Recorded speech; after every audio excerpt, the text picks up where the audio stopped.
Hi, and welcome back once again to English 1302 Week 9. I think this is our fourth video so far this week. Must be a record.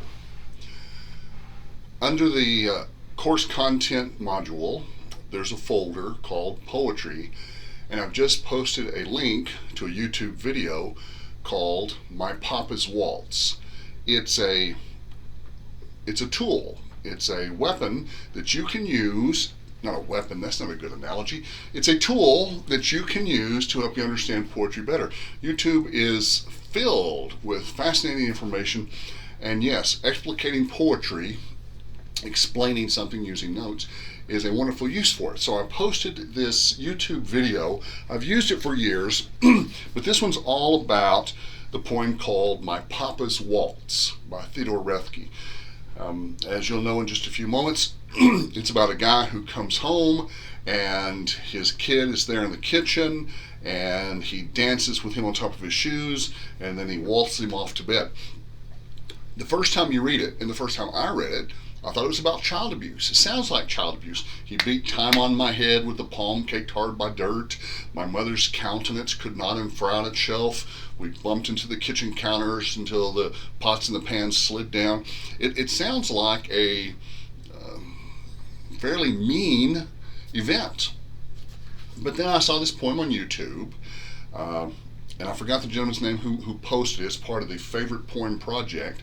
And he says, in my experience, it's not really a harsh or mean poem at all. It's a joyful poem.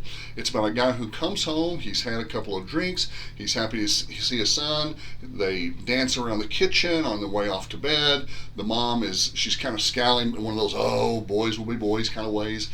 And he goes on to explain how, in his experience with his kids and his grandkids, this is the way they wrestle, this is the way that they bond, and it's really a joyful poem. It made me see the poem in a different way, and I'm hoping it'll do the same for you.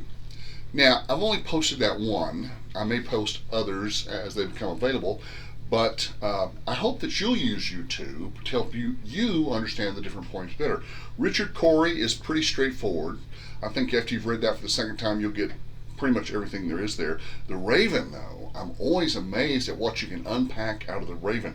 There's a lot of stuff there. And then the passionate shepherd to his love and the nymph's reply to his shepherd, those are kind of lighthearted, but there's also a lot going on there. There's some vocabulary words, so a quick trip to YouTube City wouldn't hurt trying to understand any of those poems.